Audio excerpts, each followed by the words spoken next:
What's up, stream? What's up, stream? What's up, stream? What's up, stream?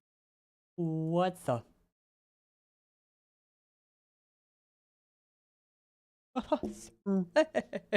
Stream.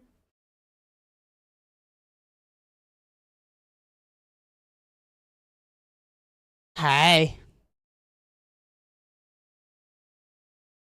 Ooh. Did they really battle?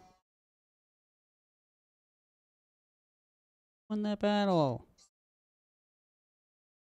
Oh, really? Damn. Jenga beat Chris. Okay.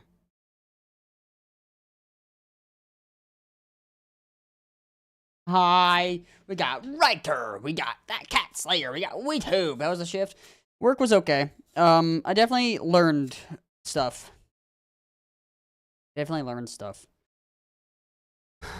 But I'm very excited for the 9 to 5 that I will start once I get the stuff.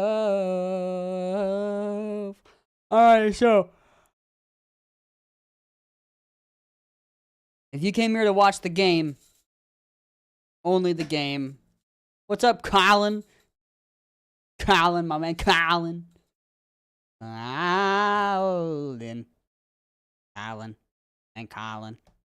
Colin. I'm gonna be watching Mr. Nightmare for the first little bit because I have food and I don't want to eat while playing a game. So I understand if you want to leave.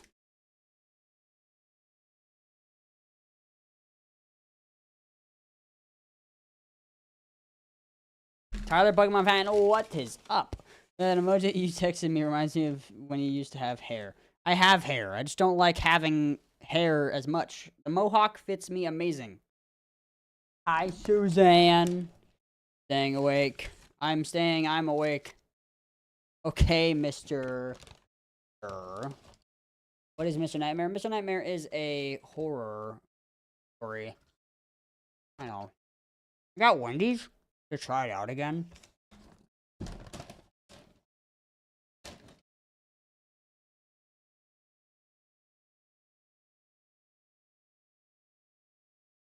One of my burgers, though. Jizz! Hey, Jizz.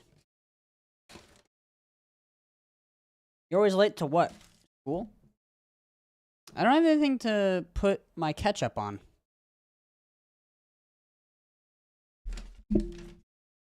Richie, what are you late to? I wonder if Mr. Nightmare 2 days ago? I don't think I've seen this before.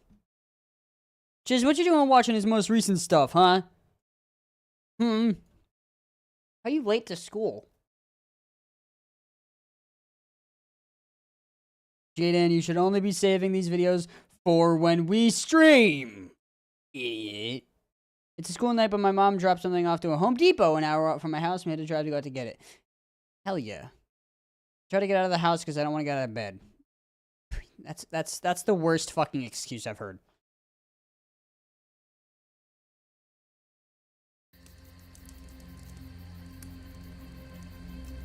You did not tell me the scare you had this morning, Marbles.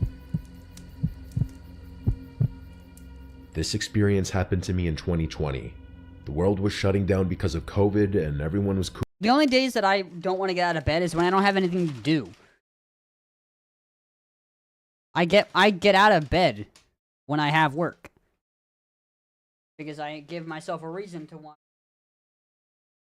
Not excited for work most days. I go to work, but that's why I'm also recording again. Susan, you're an NPC, I think. I think Susan's an NPC. Cooped up in their homes. Being an avid backpacker and camper, I used. Does he have a different mic? I don't want to watch this video. I don't like the mic quality.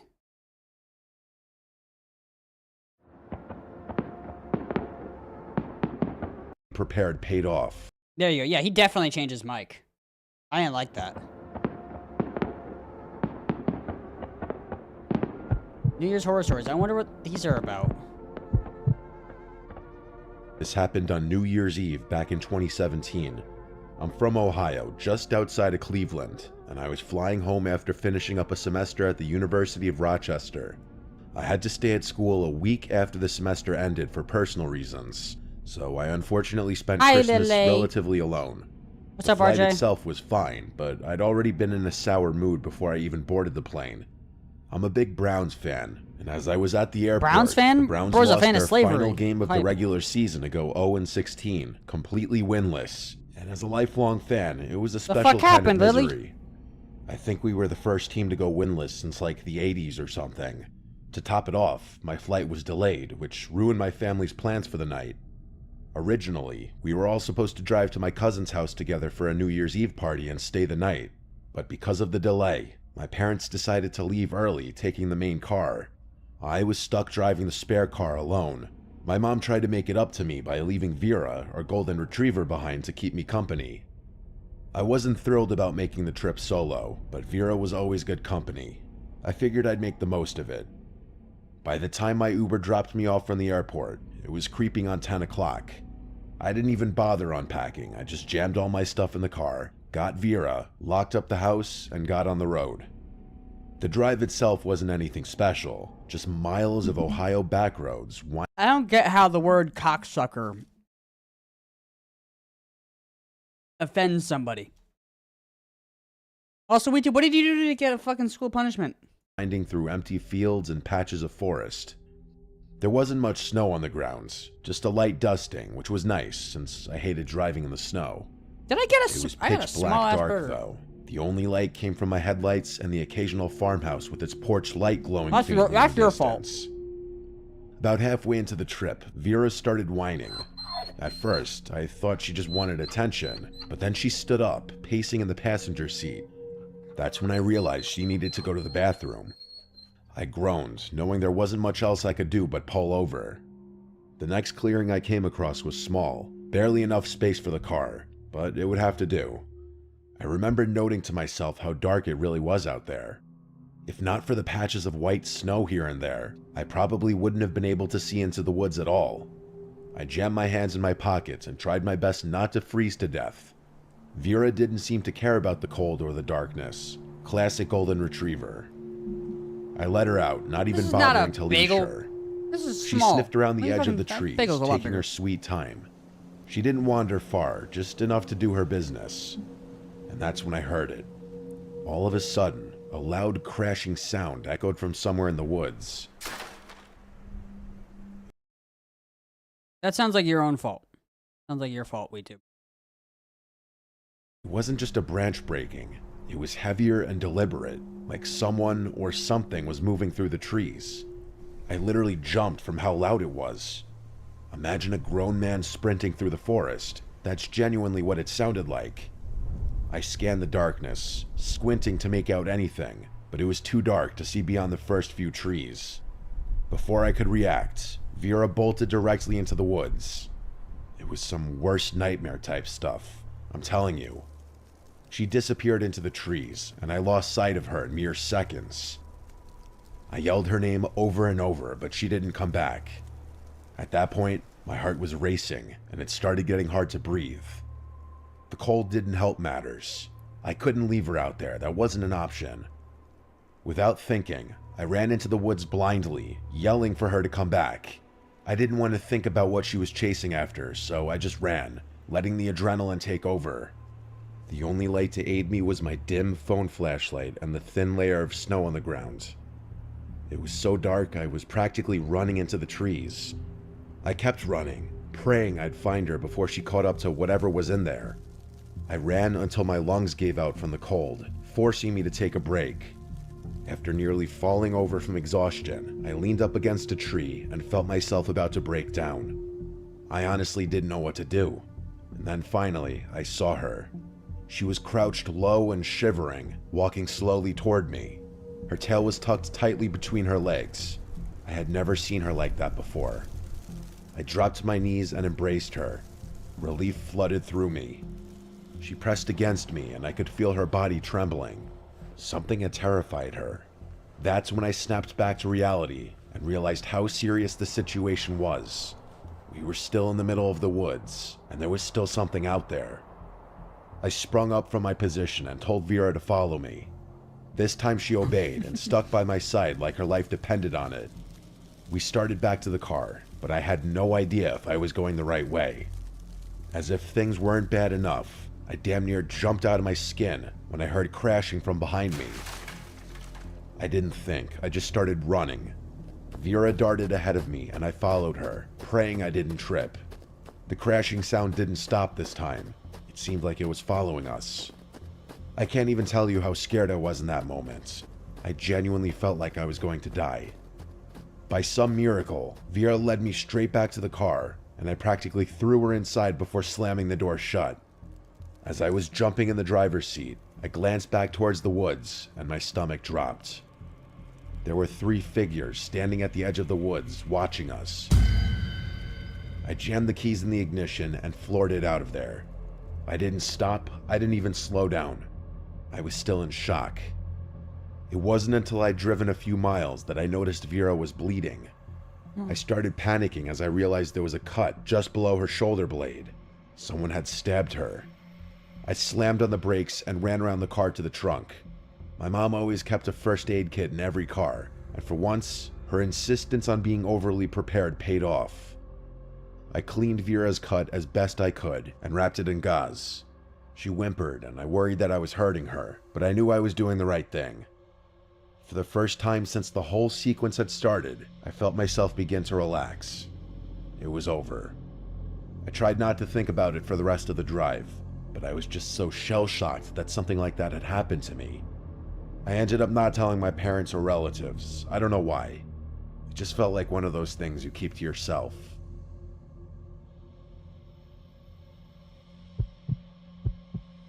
What a name. What I'm about to tell you is something I still think about often, especially during this time of year. This happened on New Year's Eve a few years ago. I was driving to my parents' house to celebrate the new year with them. They live a few hours away in upstate Pennsylvania, so I'd left in the late afternoon, figuring I'd get there with plenty of time to spare. The drive was supposed to be simple. I'm the type who really enjoys long drives, so a nice, peaceful drive would give me some much-needed time to think. But the weather had other plans. The snow started falling about an hour into my drive. At first it was light, just flurries dusting the windshield. Nothing to worry about. I thought the snowfall was actually quite pretty, but I'm pretty sure I jinxed myself. The further I drove, the harder the snow came down.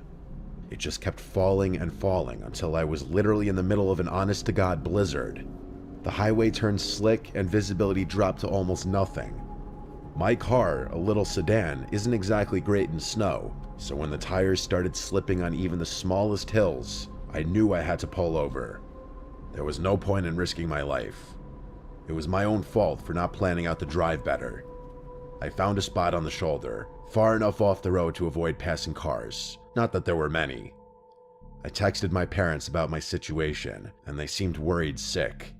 I tried to reassure them that everything would be okay, but I honestly wasn't too sure about that myself. I figured I'd wait out the worst of the storm, hoping it would just ease up. But the snow didn't let up. In fact, it only seemed to get worse from that point. It just kept coming, piling up around the car and on the road ahead. After an hour or so, it became clear I wasn't going anywhere that night. My dad offered to try and get out to me, but I told him that that was a death wish. I told him that if the snow didn't let up, I'd call the police, which he begrudgingly accepted as a decent solution. I really didn't want to call the police, and I didn't have AAA either, so that wasn't an option. I told myself the storm would have to let up eventually, and I decided that if it didn't by the time I got tired, I'd call the police. The thought of spending the night in the car made me uneasy.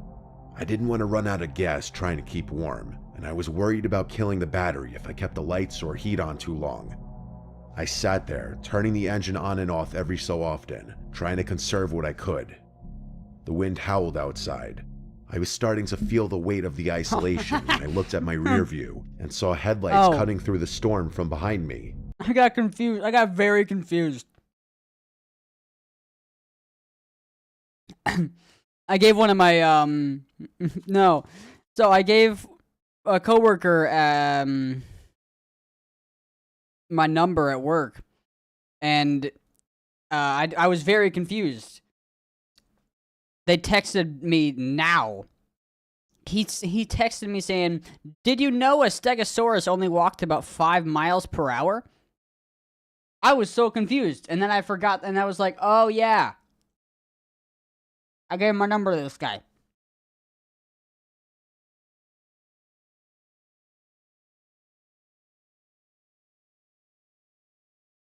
I was so confused, thinking some random number just told me a random stegosaurus fact.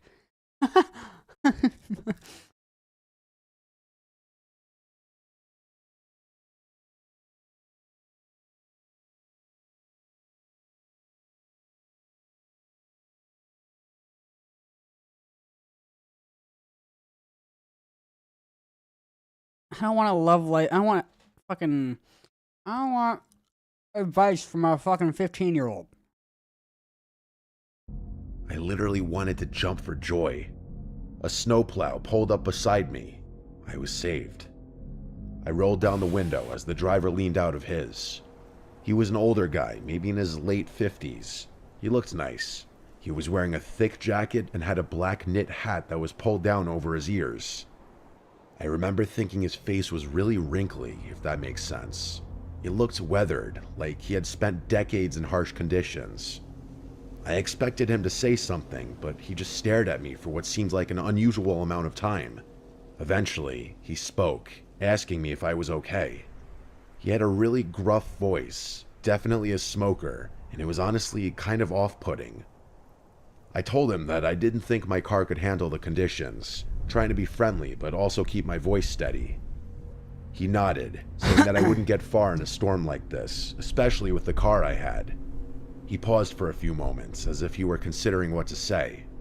I watched his eyes scan my back seat, like he was looking for something. I was just about to respond when he offered to give me a ride. I hesitated. I didn't know him, and yeah, he seemed a little strange, but he struck me as a genuine guy. Plus, staying put with my car all night would have been stupid. I asked him if he could drive me to where I was going, and he said it would be no problem. I then asked him what I should do about my car, to which he shrugged his shoulders and said, "Leave it." After a moment, I agreed. I grabbed my bag and climbed into the cab of the plow. At first, the warmth was comforting. I felt the tension in my shoulders start to ease as I settled into the seat. He asked me where I was headed, and I told him about my parents' house. I gave him directions, and he nodded again, but didn't say much after that. The silence wasn't awkward, but as the minutes passed, I started to feel more and more uncomfortable. That's when I noticed something odd. He wasn't driving in the direction of my parents' house. I knew because the navigation was literally pointing in the opposite direction. I mean, we were on a local highway. There were only 2 ways to go. I tried my best to sound calm and asked him if we were going the right way in the most normal tone I could muster. I don't think I did a good... Oh, we going the right way. Hey, man. Are we going the right way? Just panicking. Good job, though, because I could feel his demeanor slightly change with my question. Without looking at me, he told me we were taking a short detour and that the back roads would be better than the highway. What's up, Cater? I didn't know the area well enough to argue, but something about the way he said it made my stomach twist. We tap him on the shoulder.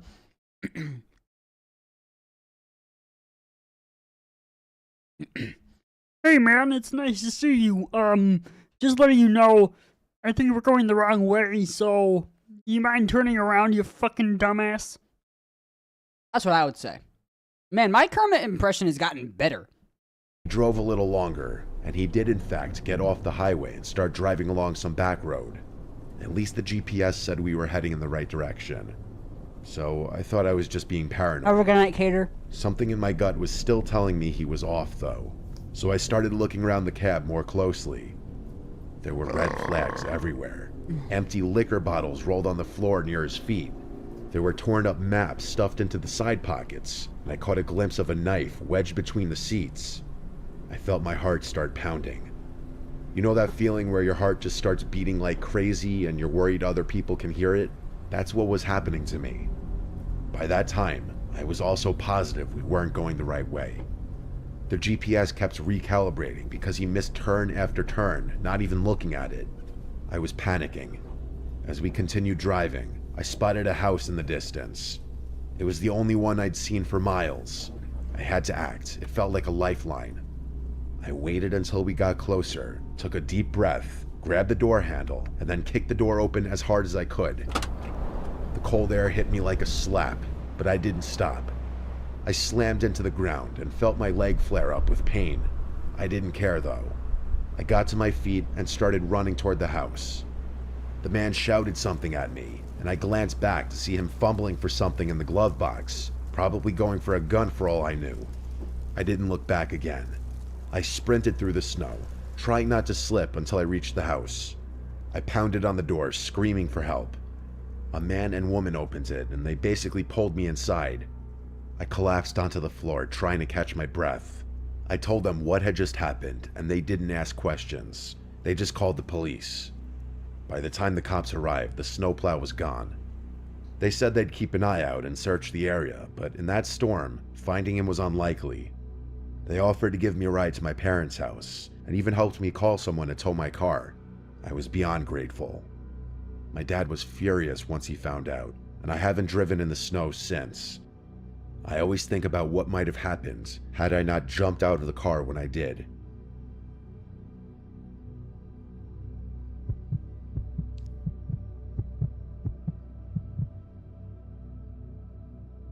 I've never been one for parties, even in college. I got sick of the whole going out culture pretty quickly, and I found that I always had more fun doing something meaningful with a few close friends. I'm from a rural area, northwestern Ontario. This happened a couple years ago. Ever since I was a kid, my dad and his buddies had a New Year's Eve tradition of going ice fishing while everyone else was celebrating the New Year however they celebrated. My mom wasn't really in the picture, and we didn't have much extended family, so I grew up spending New Year's Eve on a frozen lake in the frigid cold with my dad, his brother, my brother, and my dad's friends. My dad isn't around anymore, and my brother moved to Chicago a number of years ago, but I still try and go ice fishing as much as possible, especially as a way to celebrate New Year's Eve. I'm not really sure why. I just feel like I have some kind of obligation to keep the tradition going. My two best friends, Nate and Trevor, are pretty rugged guys themselves. You know the type, those burly, lumberjack-looking dudes that seem more in touch with wilderness than society. That's honestly how I describe myself too. Anyway, the three of us tried to keep the tradition alive as best we could, which was great because spending New Year's Eve alone would be depressing as hell. Nate was the one driving that day. His truck was perfect for the job. Big tires, four-wheel drive, and enough room in the back for all of our gear. We'd packed everything we needed: rods, tip-ups, bait, a sled to haul everything, and a small pop-up shelter to shield us from the worst of the cold. The forecast predicted a clear night, but in Ontario, you never trust the weather reports entirely. We were prepared for anything. At least, we thought we were. The lake we were heading to wasn't a well-known spot, and that's what we loved about it. It was tucked away, surrounded by thick trees with a surface that stayed frozen solid even in the milder parts of winter. It wasn't a place you'd stumble across unless you knew exactly where to look. As Nate navigated the snowy back roads, the excitement started to build. There's something about the quiet stillness of ice fishing. Just you, your friends, and the promise of the catch. Definitely beats drinking beer after beer at some random bar. As we pulled up to park near the trailhead, I noticed someone standing nearby.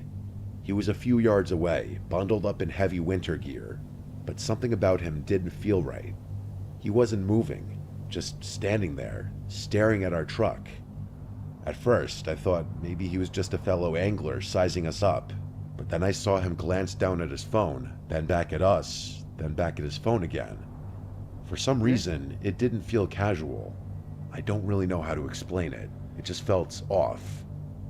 I muttered to my friends that that guy was creeping me out. The two of them looked up. Trevor shrugged his shoulders and Nate nodded but didn't say anything. We were about to start unloading when the man suddenly rushed towards us, waving his arms wildly. I rolled the window down to hear what he was saying. He started screaming that we needed to come help him immediately and that his buddy had just fallen through the ice. Took him a minute. He pointed at his phone, saying the other guy they were with just told him. He sounded frantic, and his desperation was definitely real. We didn't even think. Trevor opened his door, and then we were all out, following the man as he took off down the trail toward the lake. We didn't stop to grab anything, not even our coats.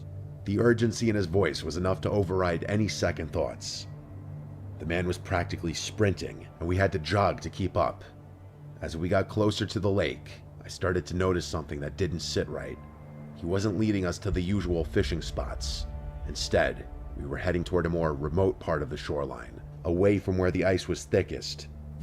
I was about to stop following, but it was too late. They appeared in view before we could do anything. 2 more men standing near the edge of the lake. They weren't dressed for fishing, and they weren't moving. They were just standing there, waiting. I glanced down at their hands. They were both armed. My blood ran cold.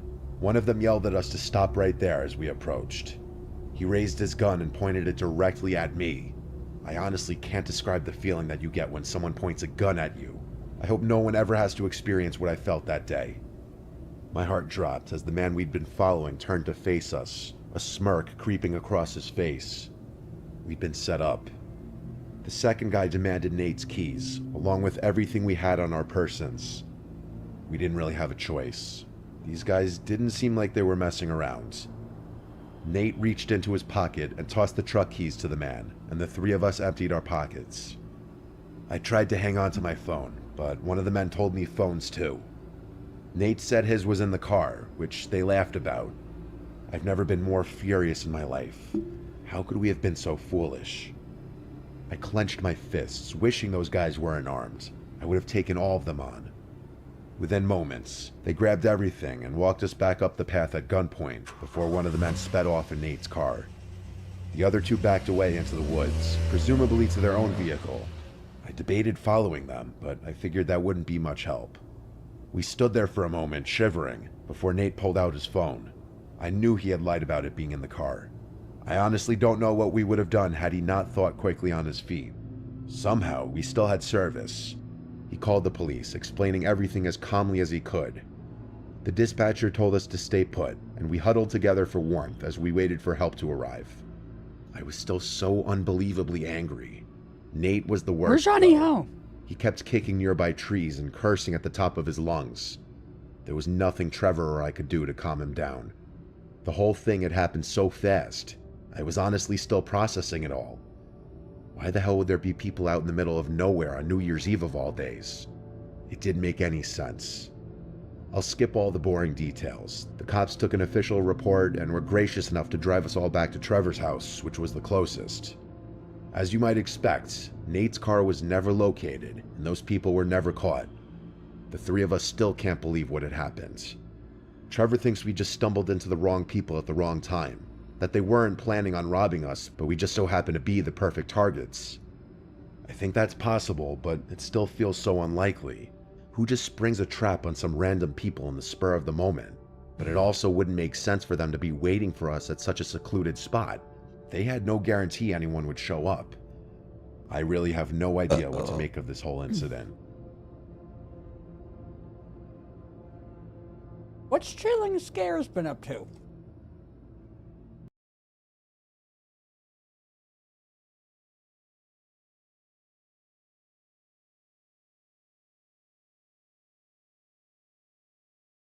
Ooh.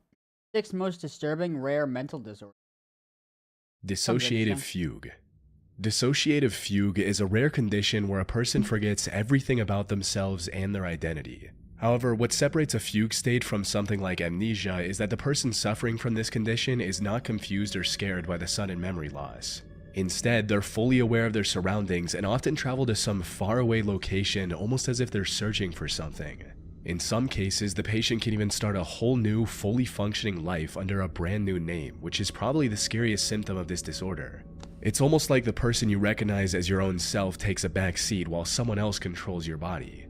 These second lives can look so normal that unless someone knew the person before, they'd have no idea they were speaking to someone experiencing such a disturbing condition. Someone can also spend months trapped as this alternative self, living a brand new life, while to their loved ones they're a missing person. Now, we still don't have a clear picture of how such a disorder is even possible, but we do know that it has a strong correlation with amnesia and, more importantly, dissociative identity disorder, which is also known as multiple personality disorder.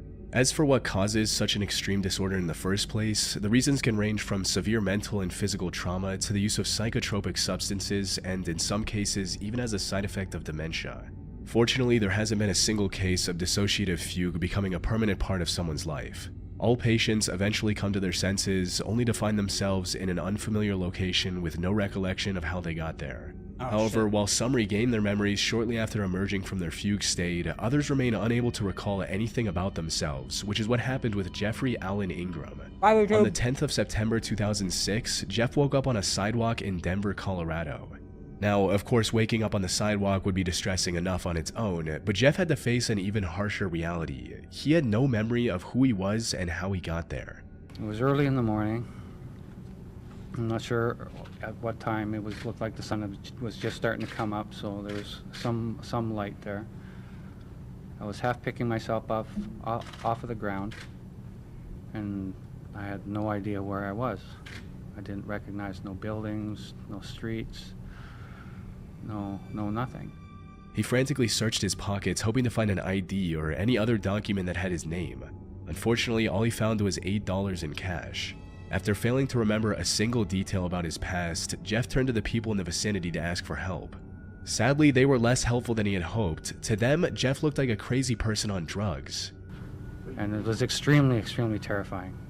They turned me away as if I was, someone that lives off of the streets or was some kind of a psychotic person, like you don't know where you are kind of thing. Without any other option at his disposal, Jeff started working toward the most logical solution he could think of at the time, finding a hospital. However, he didn't have enough money on hand to get a cab. So he set off on foot and eventually found a hospital after walking continuously for 8 hours. But due to his complete memory loss, even getting an appointment at a hospital was a challenge. And I ended up walking into Denver Health. I walked up to where they take the admissions and stuff like that, and said I need help. They go, okay, well, what is your name? I said, I have no idea. That's what I'm here for. She says, well, you got to put something down. I said, I don't know my name. Like, you guys don't understand. So they just gave me a name and stuff there, John Doe.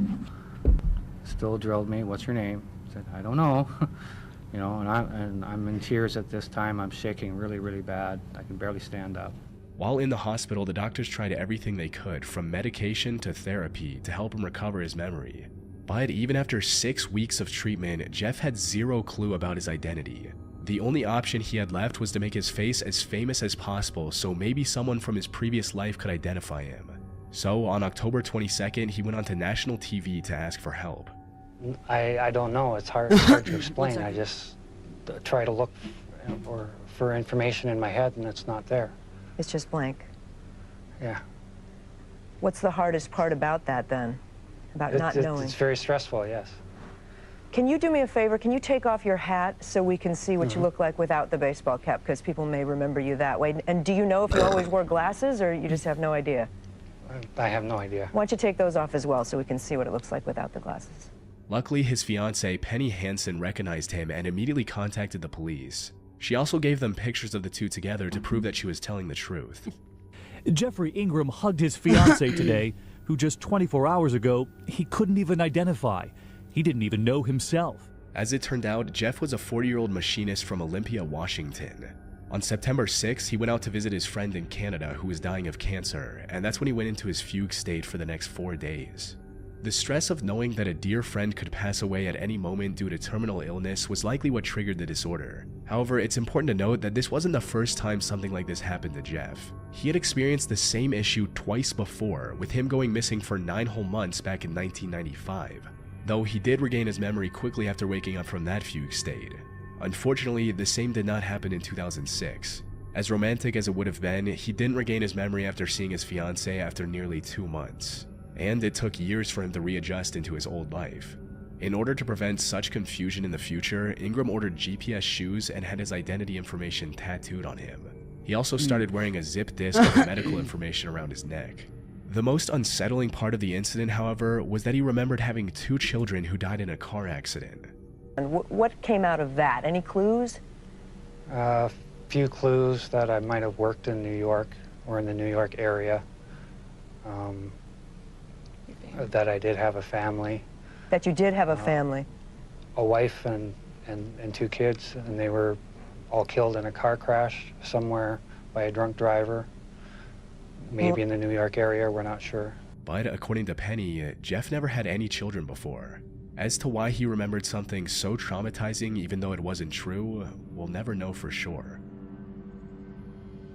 I finished eating, so let's play something. Rocket Money? Ah, cool. An ad. Hype.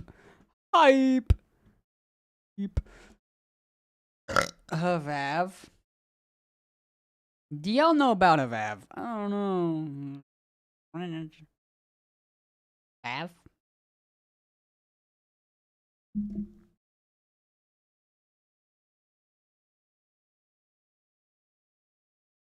You spelled it wrong, Susan. What the hell? How the fuck do you spell it wrong? How did you spell it wrong? I want to play Starfield. I've been meaning to play Starfield again.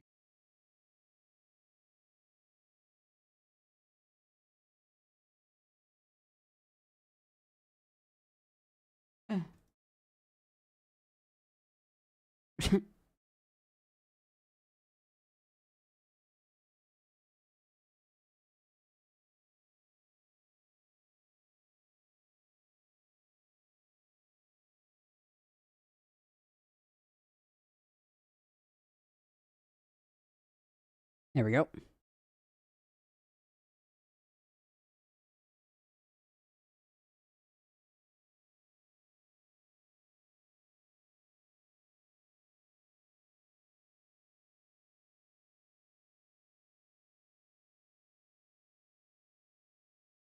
Who's hyped for Starfield? We're still here. Where's Johnny Ho? Where the heck, dude?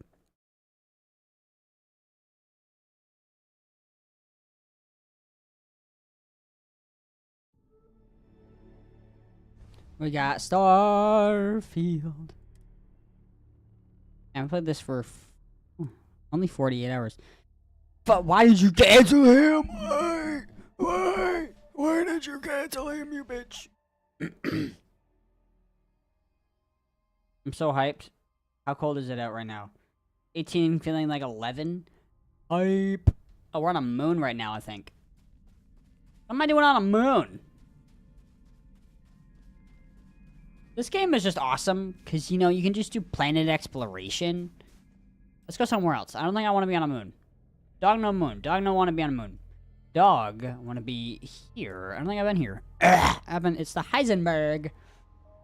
Heisenberg. Okay. What's here? Got mountains, frozen hills, more mountains. Damn it, I want to be able to find like a place that has like life. Maybe I'll just go to the hills. What do the hills look like? Let's explore the hills. What do we got? What do we got? Oh, it is nighttime. It is nighttime.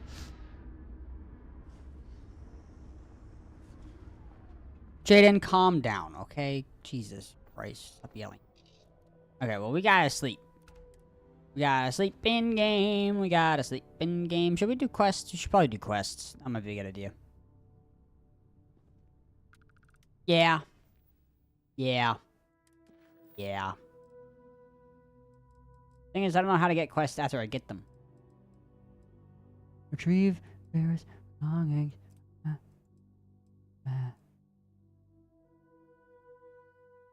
Where's Camel Toe? Camel's over here. He's over there. He's over there. Of course. We're gonna go there. We're gonna do a mission.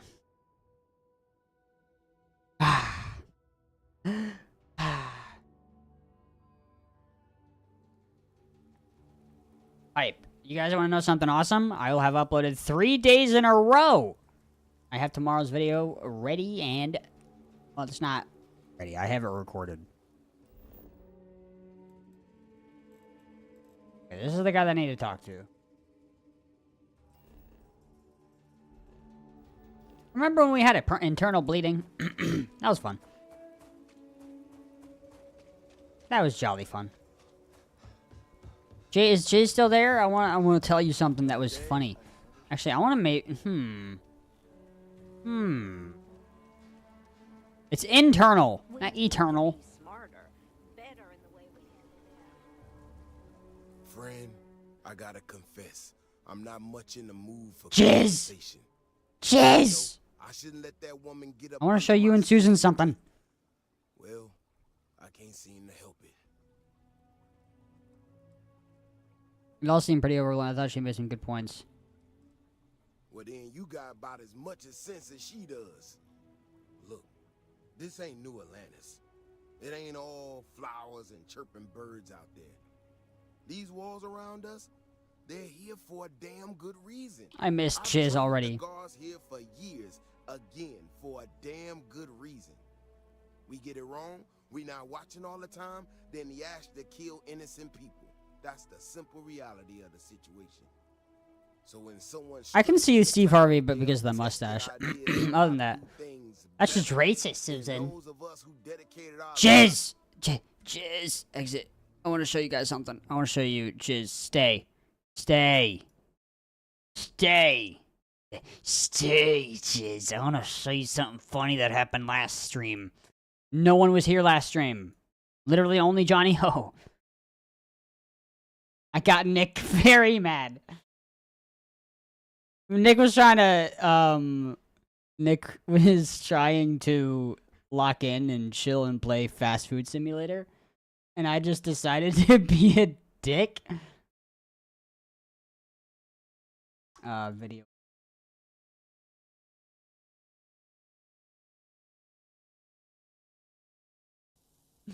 That's beautiful quality.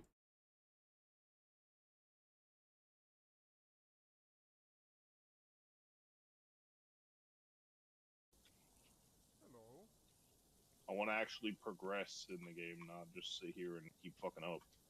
You already fucked up. You left the whole last fridge open. We lost half our product. More than half our product. We lost all the burgers. That's your fault. No, it's not. You left the thing.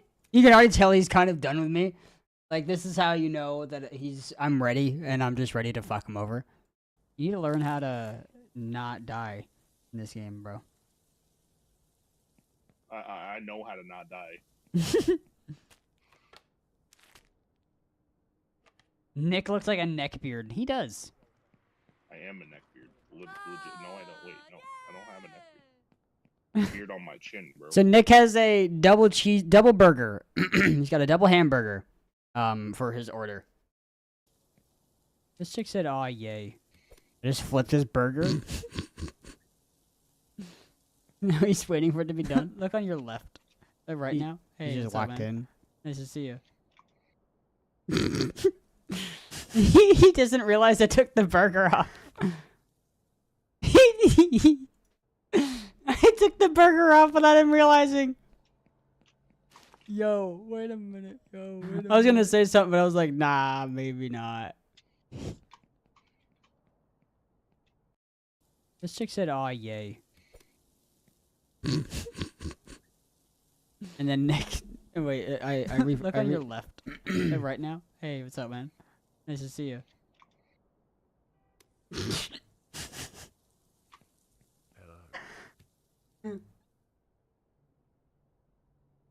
I didn't know what to do with it. I didn't know if I should like wait for him, so I just threw it out. Yo, wait a minute. Oh shit, we have a customer. He gets complained by the customer. I took the patty. I took the patty off.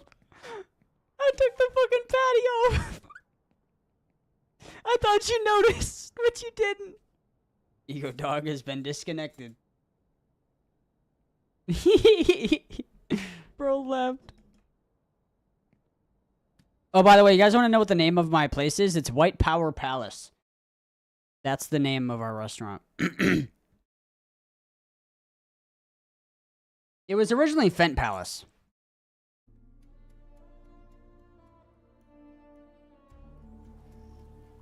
Friend, I gotta confess, I'm not much in the mood. I know, not a shred of awareness in her. It's shocking is what it is. Look, this ain't New Atlantis. It ain't Nick all switched his character like flowers 4 and birds out times. there. These walls around us, they're here for a damn good reason. I've trained the guards here for years, again, for a damn good reason. We get it wrong, we not watching all the time, then the ash to kill innocent people. That's the simple reality of the situation. So when someone struts into town with their untested ideas on how to do things better than those of us who dedicated our lives to protecting the city, that don't go over so well. Okay. This ain't help. This is thinking you know better than the people that have done it for years, decades even. It's just arrogance. Look, this is getting my blood pressure up talking about this so damn much. You think you can talk some sense into her? Be my guest. Otherwise, I suggest you leave defending this city to the people who spent their lives doing it. Alright, we gotta talk to that bitch. Talk to that. Hi, Camel Toe. Hi. Why are you over here? Hi. Well, you sure don't look like you're delivering the capacitors I'm waiting for. Something I can do for you? No. Correction. Mr. Wilson has a disagreement with me. I can't tell if he's just being willfully ignorant or has just entirely misunderstood my proposals. Oh? I'm not sure what you've heard or, quite frankly, why this seems to be getting around the way it is. Despite assertions to the contrary, I'm not attempting to run anyone out of a job or open the city gates to allow Ashton to come pouring in. Nor am I in any way attempting to make a statement about the competence of the current security forces and or apparatus in Aquila City. What? I hope that clears things up. Nope, didn't. I don't understand what you said. Hi, Isaiah. Do you know what the hell she just said? I don't know. I know, I don't. Got it. Makes total sense. Fantastic. I need to prove that what I'm working on can make a positive difference. Then you'll see it my way. I could really use some help, in fact, just to make sure this all goes off without a hitch. Would you be willing to place some sensors for me? Trap. That is great news. That is great news! And stick them in specific spots in the city along the wall. When you're done, come find me. I'll find something to do in the meantime to give myself an air of plausible deniability. Okay. We got something to do, boys. We got something to do. Hype! Hype! Hype! Got something to do. We're gonna be busy. We're gonna be busy. We are busy. We are busy. Dog is busy. Don't interrupt Will. Don't interrupt Dog while he's busy. Dog is busy. I'm busy. Dog is busy. Dog is fucking busy. Don't hate. Dog is busy. Dog is busy playing sensories. All these fucking. Dog is busy. He's busy. I'm busy. I can't. Now, if you say anything in the chat right now, I'm not gonna be able to read it. I'm busy. Very busy. Unbelievably busy. I'm so fucking busy. Oh my god, I'm so busy. Oh my god, I'm so overwhelmingly busy. Oh my god. Oh. Can you guys believe all the stress that I'm under? I'm so busy. I spent a lot of my misspent youth in Aggies. Who else is as busy as I am? Over there. Over there? I give him 3 minutes before the smell Vav. How do I hear better out of my...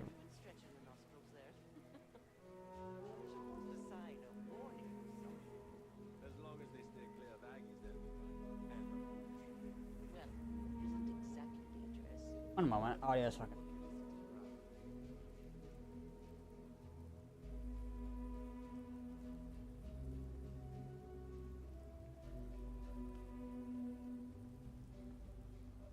Better.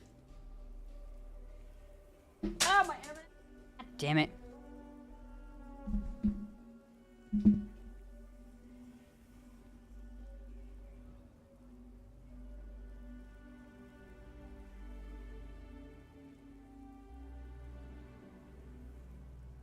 I haven't seen Johnny Ho not be here. Wow. That's crazy. Okay. We are she's currently walking away. Currently over here. Okay, dokey. We are busy. Jump it. Boom, bop it. I'm one of those who needs a lot of money. Hi, lady. You got some good news, I hope? I did. I finished your fucking job, you whore. Well, that's that then. So, this next part, it's a bit delicate. Oh, yeah? See that guard tower across the way there?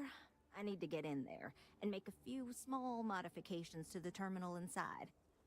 I don't have the processing power to collate all the data that'll be coming in from the sensors. The existing network does. Oh, goodness. I really am bad at communicating sometimes. I feel like I'm just helping the bad person. Well in hand. The, guard standing outside there, he's not gonna let me in. I need you to distract him. I should only need a few moments. So, I don't know, convince him to take a break or something. Or if you're feeling particularly rebellious, maybe give him some official business to attend to. I believe it's what Davis would refer to as a ruckus. As soon as you've got him occupied, I'll scoot in and out before anyone notices. Okay? I don't trust this. Let's do this.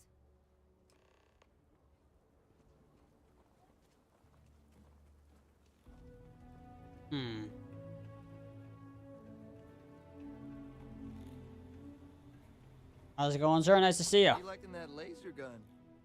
Pew, pew. What brings you to the wall? Boredom?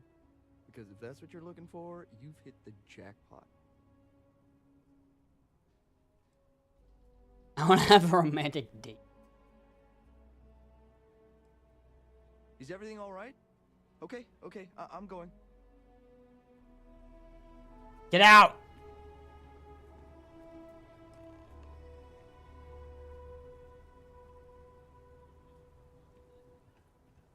Huh. Got your shit, bro? That's all settled then. Thanks for the assist.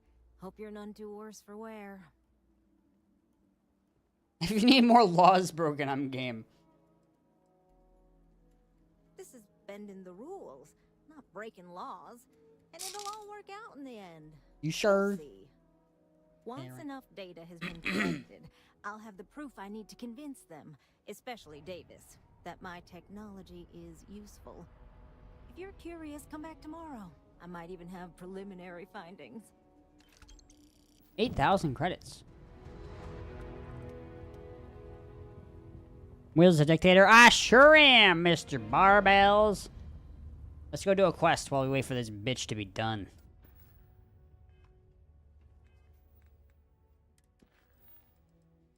What else we got? Rough landings. Alright, what do we got?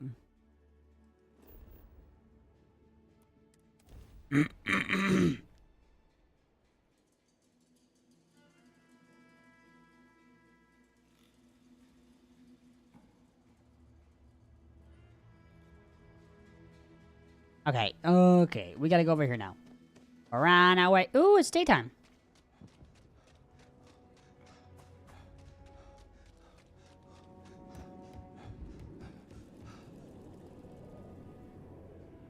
Just keep your gun holstered during your stay.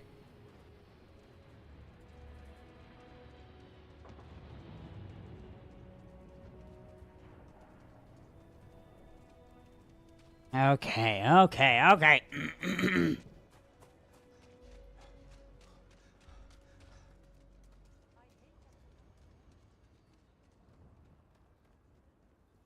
This game is a lot more beautiful than I remember.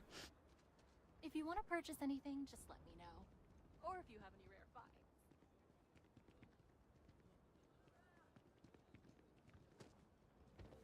Oh, man. Hi. Painful. I just need a real chance. We've been given as much charity as I can stomach. Without the Low House, I mean, there's something, but it's a hell of a thing to ask. I really mean I want to help you. I don't like the sound of that. Bye. As dark as things are, there are so many good people out there. Simone, my wife, has got a cousin, Milena Exelrod. Truthfully, I never much cared for Milena.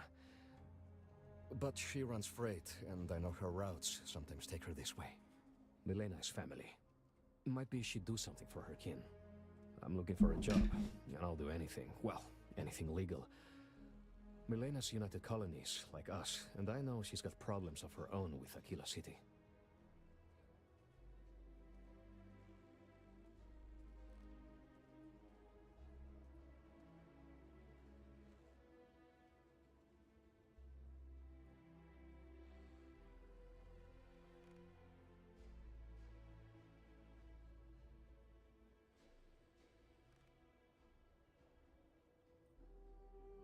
How's people's day been? I haven't asked.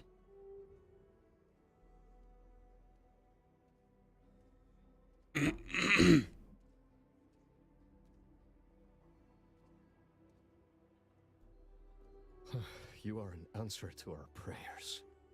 Milena called Simone yesterday. I'm pretty sure she's still in the system. Just giving me any hope. It's a lot. Who is this guy? Meet up with Milena. I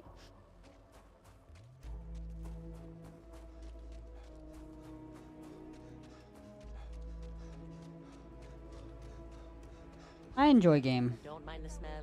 You get used to it eventually. Thanks. Thanks. Thanks. Oh, I got a new location discovered. The Council of Governors meet in our very own Aquila City.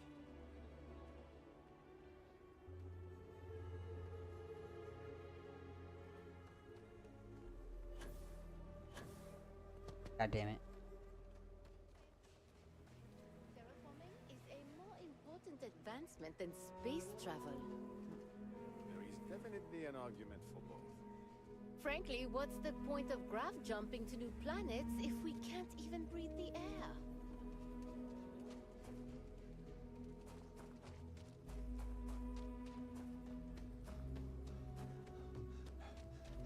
If I get called on one We're on our way. We're on our way. We're on our way to the area. We're on our way. We're on our way. We're on our way to the area. We're on our way. We're on our way. We're on our way. Where am I going? I'm heading over here. Oh, over here, game. Over here. And unavailable. Bullshit. I'm heading there right now. To Cement. I'm heading to Cement. I'm heading to Cement. Oh.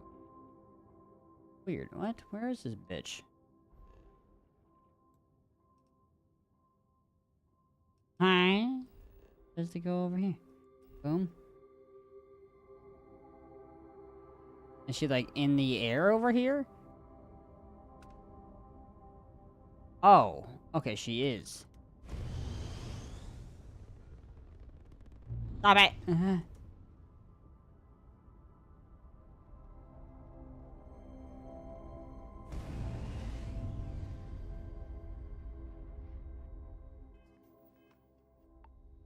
Oh!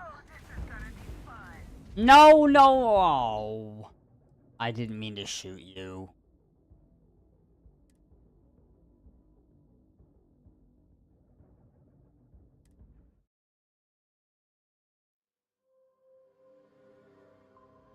I don't know how to get onto her place. We got pirates all over the damn board. Here to join the Good Times Express? What?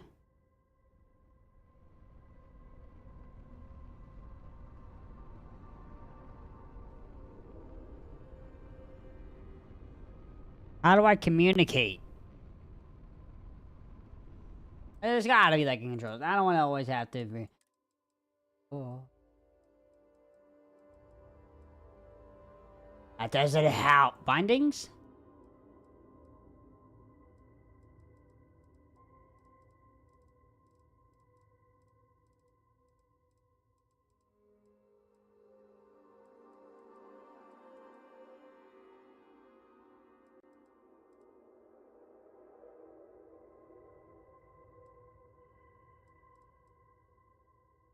E?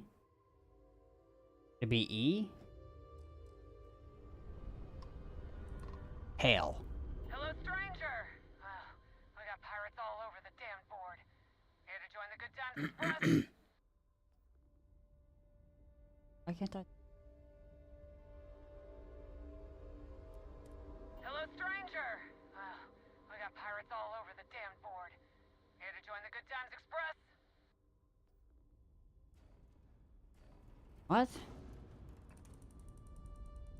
Dog confused. Do I gotta kill these guys? What are we doing? Dog doesn't know. Dog confused. Dog is gonna leave you to your own devices and head to this planet where he can probably get off. We're gonna head to Washawaki.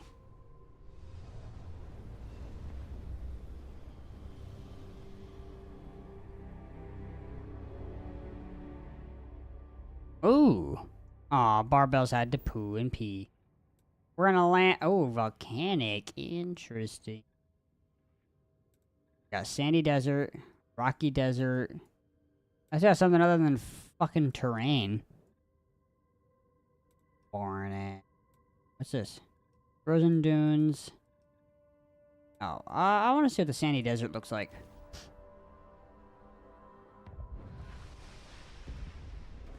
I don't think I've seen much of a desert.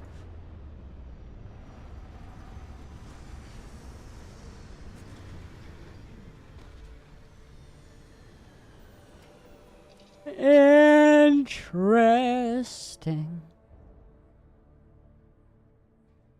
We're on a desert. We're on a desert. We're chilling on a desert. Hype. Who's hype for us to go on a desert? I am. I am. We're here. Got a place 315 meters away. Let's explore this place. Nice. Hi, camel toe. See you. Exploring is fun. I got goosebumps because I like exploring.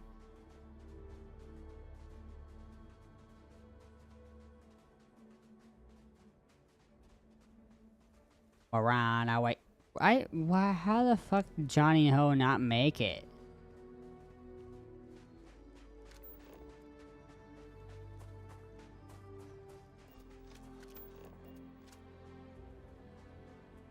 I was massaging my neck fat. Nice.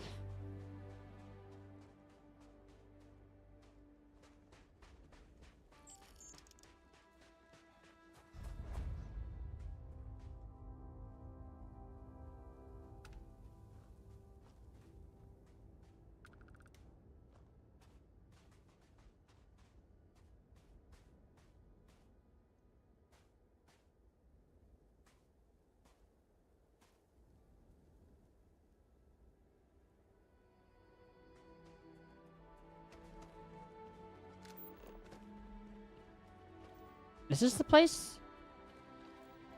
I think so. Doesn't seem like anything important, though. Man, what happened to you, Starfield? You used to be fun. I chilled for like a good minute on here and got, like, unbelievably horny. Like, what the hell, man?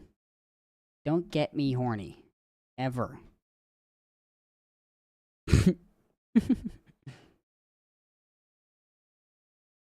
Unbelievable.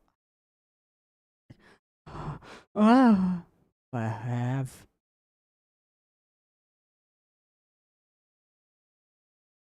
It was that was a desert. What do you mean green? The fuck is bro talking about? What the hell? What the heck, boy? What the heck?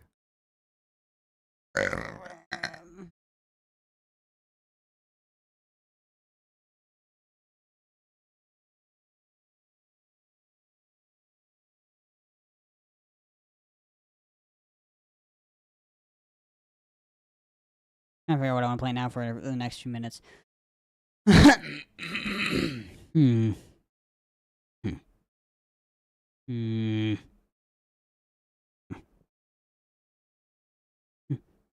Hmm. Hmm. Hmm.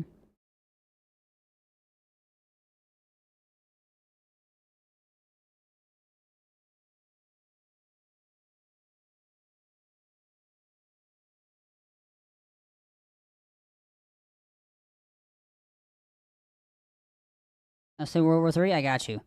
So you want Black Ops 3? I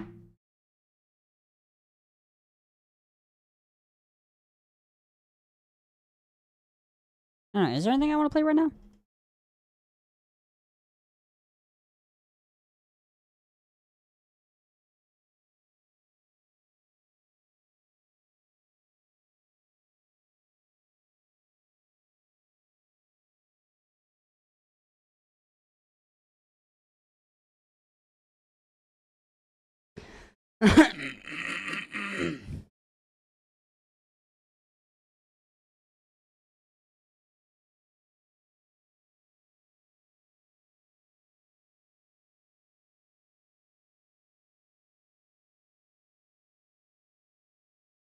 Hmm.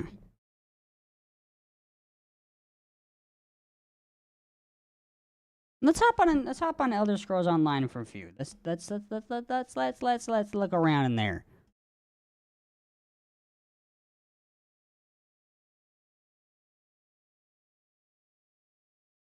My game will load.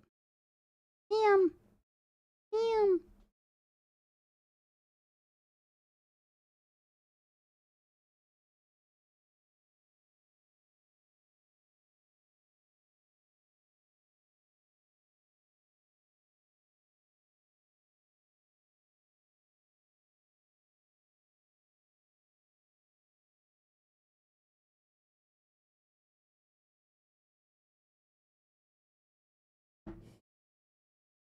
Game's not in my room right now, bro. Once I'm done streaming, I don't even see it.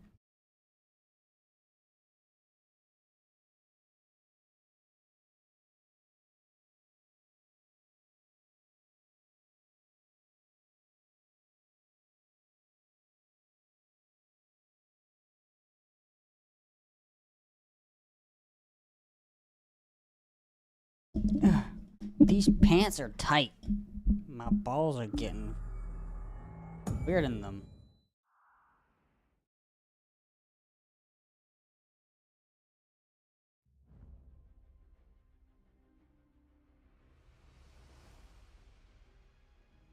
I have to get back into this game. I ain't played it in a good bit.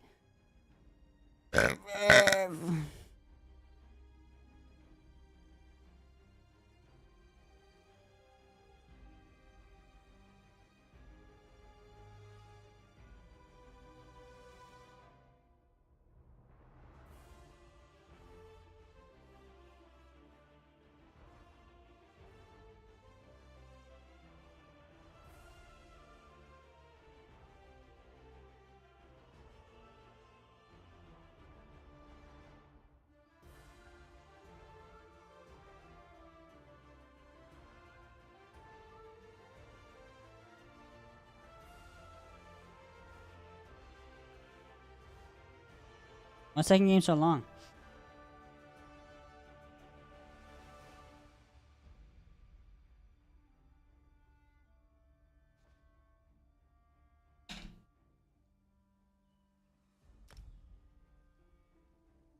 We play game for a moment.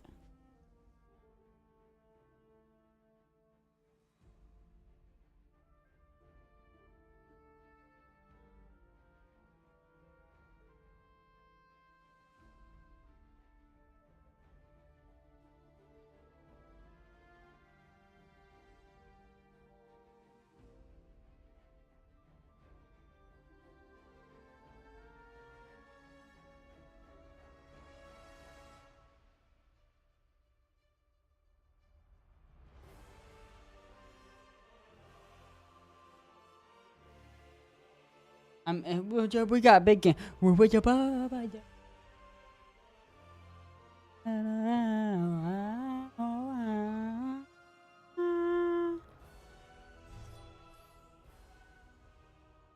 think you're a good YouTuber. Also, will you do more reactions to Ross Gaming reaction videos? Oh, tomorrow's video is not gonna be his. Like the next video that I uploaded is not gonna be a reaction to his stuff, but the video after that will be. Am I?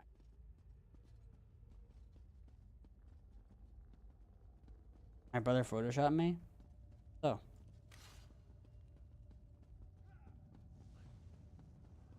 I think I remember where I am. Yeah, I went into a dungeon and someone passed me and I got bored.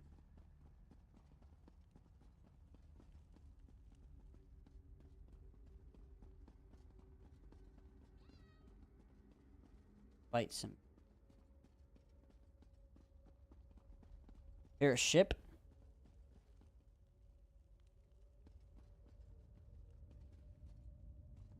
What are you talking about? Oh, hi. How do I get down? I'm just running around in circles.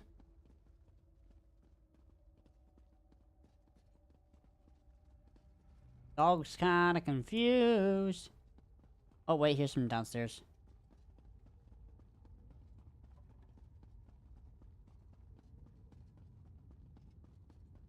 Is there anyone to fight? Is he an enemy? Oh, here we go.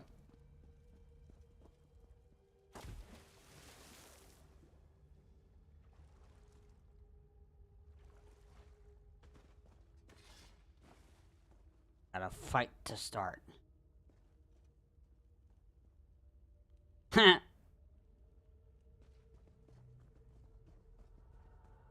Right, give me 1 sec. I gotta go change my pants. Yes, I am subscribed to him.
What does it mean, cussing?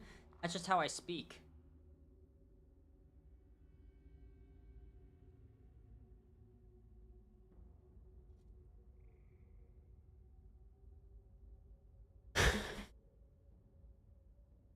Oh. No, I didn't shit myself. No, my pants were just... it was like tight jeans. Sitting in them were uncomfortable. Or they were like jeans that are my size. Sitting in them was uncomfortable. Now my legs feel so much better. I wonder what these ruins were. You bitch! Wabba! Boom, boom, boom, boom. The audio of this game feels quiet. Is there like audio of this game that I have turned down? Yeah.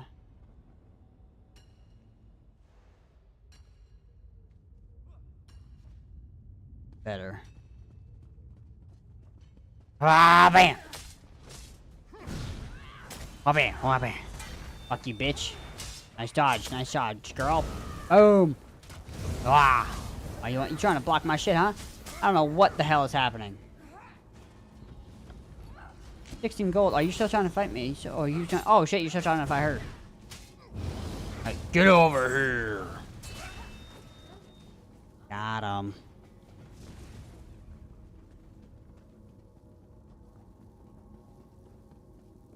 You're epic. I sure am dead. Not the way I need to go. I don't think so. The way I need to go? Ah, bam! I'm using my special on them for no reason. I really had no business using my special.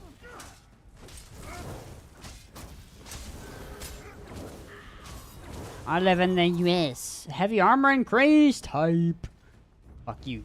Get over here. USA. Oh, Jesus Christ. Ah! Leave me alone. Boom. Got him. Heavenly. Got him. I'm about to check something real quick. It feels unnatural that Johnny Ho isn't here. Was he hidden again?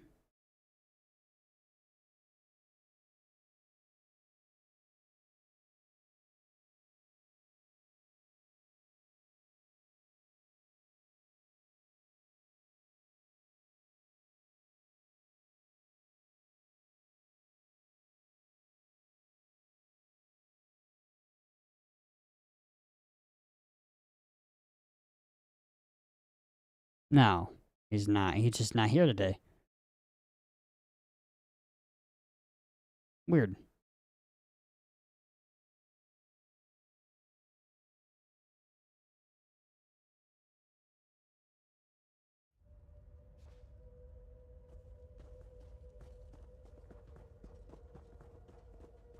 It feels weird without Johnny Ho.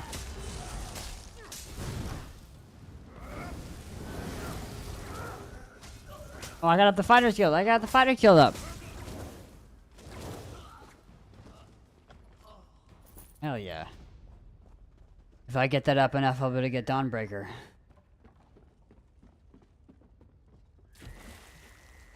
Oh, this, what's that sound? Oh, hi guys. It's so nice to see you. Bam, bam, bam, bam.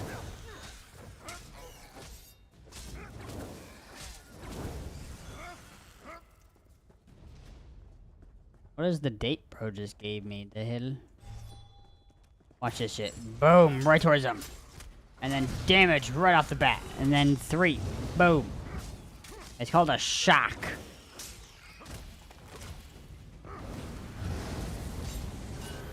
And lots of damage here. Bam. Bam. Nice. Lots of damage. Now watch this shit. Watch this shit. Right at him. Yeah. You think you can get me? You think you can get me?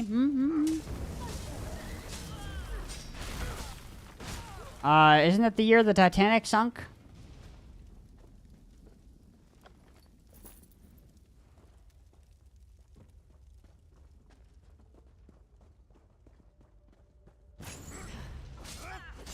Oh, you really think you can kill me, huh?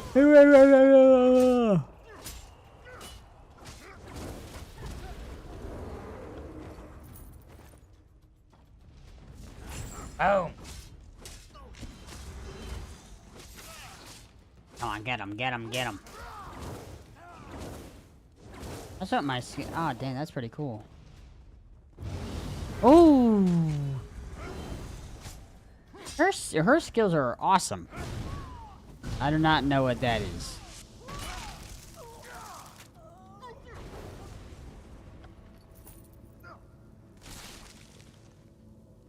Oh wait, we got something up here. We got it. We got a spot. We got a spot. Come on, bro. Come on. Fight me. Give me the best fight. Give me the best fight. We're almost in my fucking thing. Bam, bam, bam, bam, bam. I don't know what's in 1916.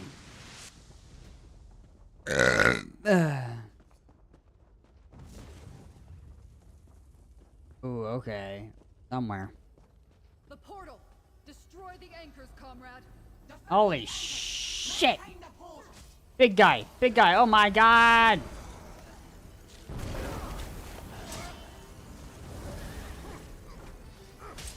Gonna die, brother. I have a shield just like you.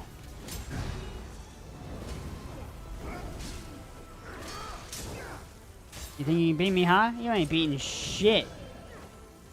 Where bro go? Where bro go? Ain't doing that. Ain't doing that. You're losing to me, bro. You are not strong enough to be able to beat dog. The fuck did I just do?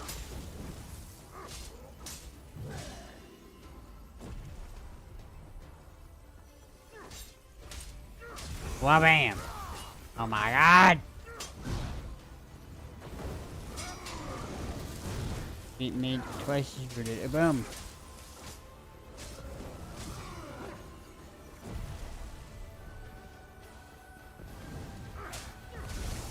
I'm working on it. He's actually getting low. He's getting low. I'm getting my ass whooped over here. God damn.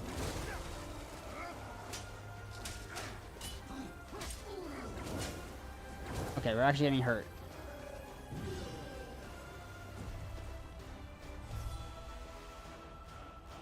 Uh-oh.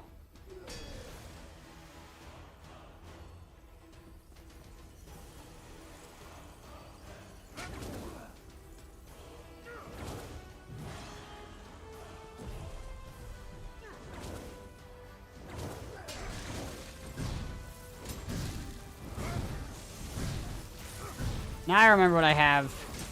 I have an ability that heals me. Ow, what the fuck, man?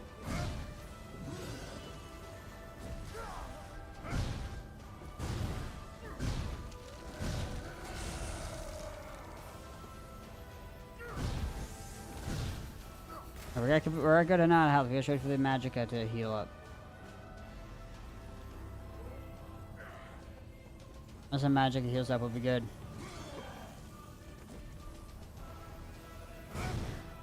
Oh, we're at full health. We're at full health. Full power. Boom. Yeah.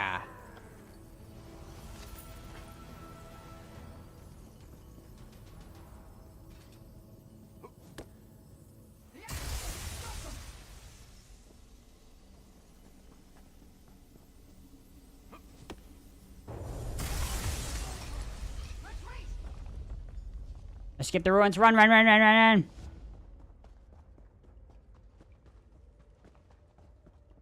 This way, Tribune. Follow the tracks. I'm coming, I'm coming, I'm coming, I'm coming, I'm coming.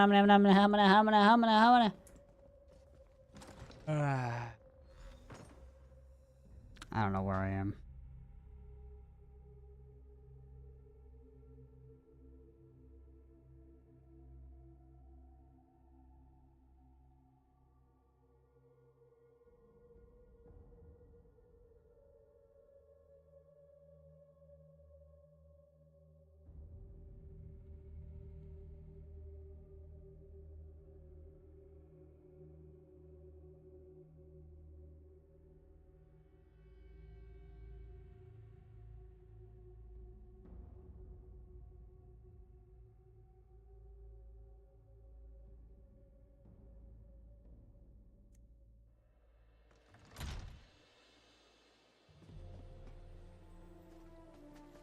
Over here, comrade.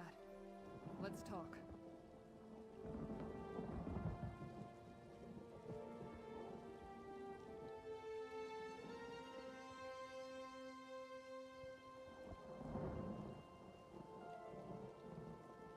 Okay, we're talking. Good, you got out. I worried for a moment that those recollection bastards caught up with you. Or worse, that horrid Daedra. You should talk to Tribune Leia. Losing all those people weighs on her. I know the feeling. Forgot that we didn't even.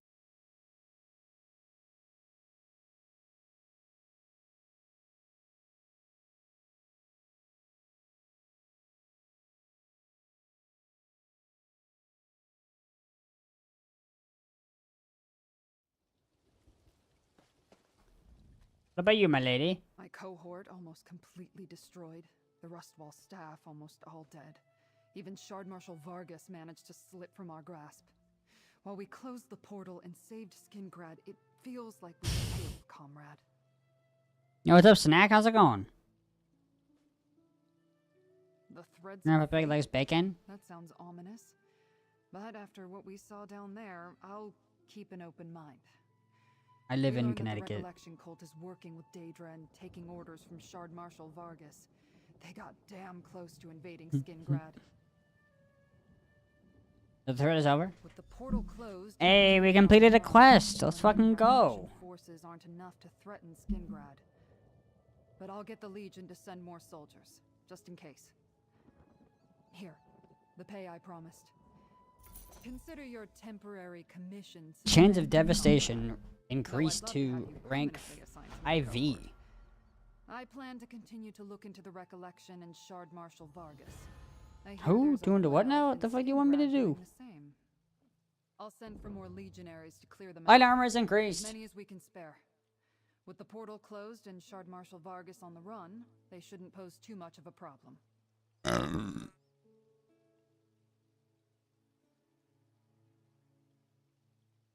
Thank you, Marbles, for that very insightful comment. That's up to Count Calantius. I'll advise him to keep legionaries at the estate even when no dignitaries are present. Problem is, we don't have many left to allocate here. The Legion isn't what it once was. What with the Empire in disarray.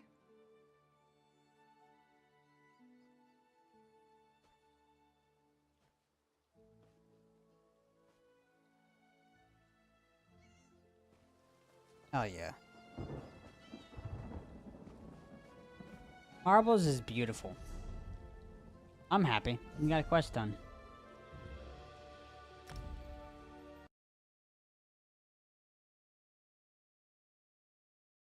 My real name is Will. Or Willem.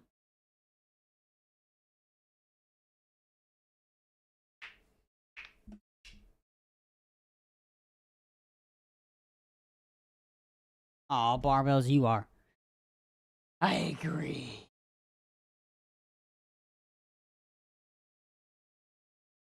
Will.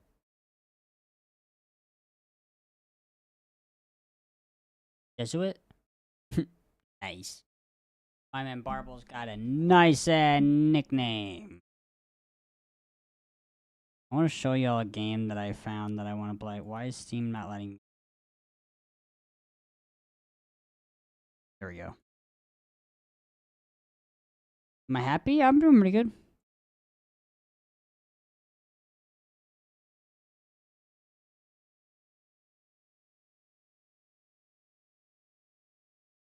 A horror game set in Egypt.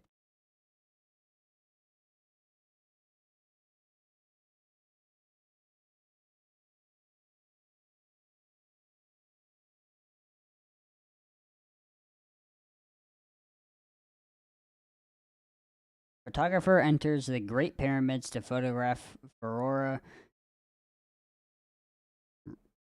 Rudimans, overwhelmed by a sinister ancient tomb, awakens a dark force. I'm gonna play that.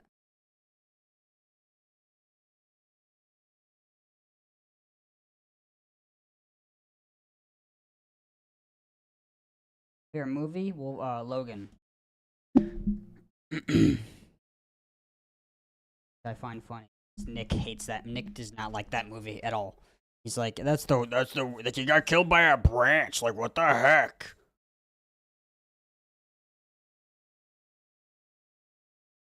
Like, bro didn't have a fucking. I know a lockdown protocol. He didn't have his fucking healing factor. He also got killed by his own self. He got impaled.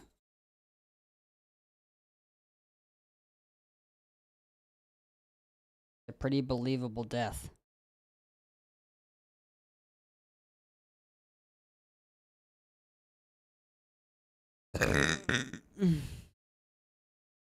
I'm not answering that.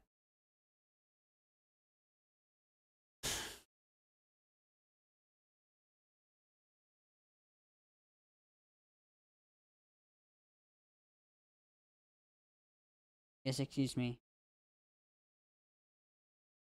I forgot about Small Worlds.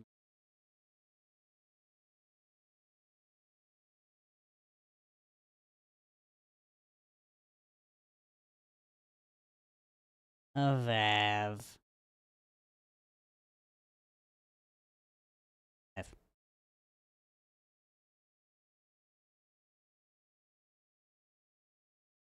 My favorite movie, Logan.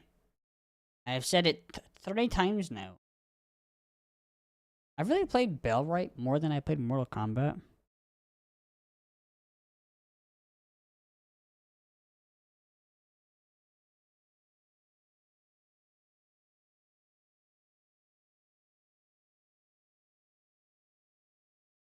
It's time for Caillou. Yes, it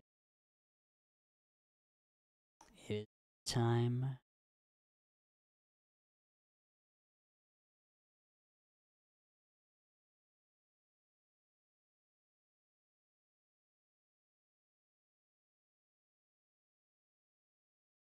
I think honestly, today was a good stream. I don't want to make stream go long because I still need to edit video. Dog needs to realize. Your Christmas movie? I don't have one. I'd say Elf.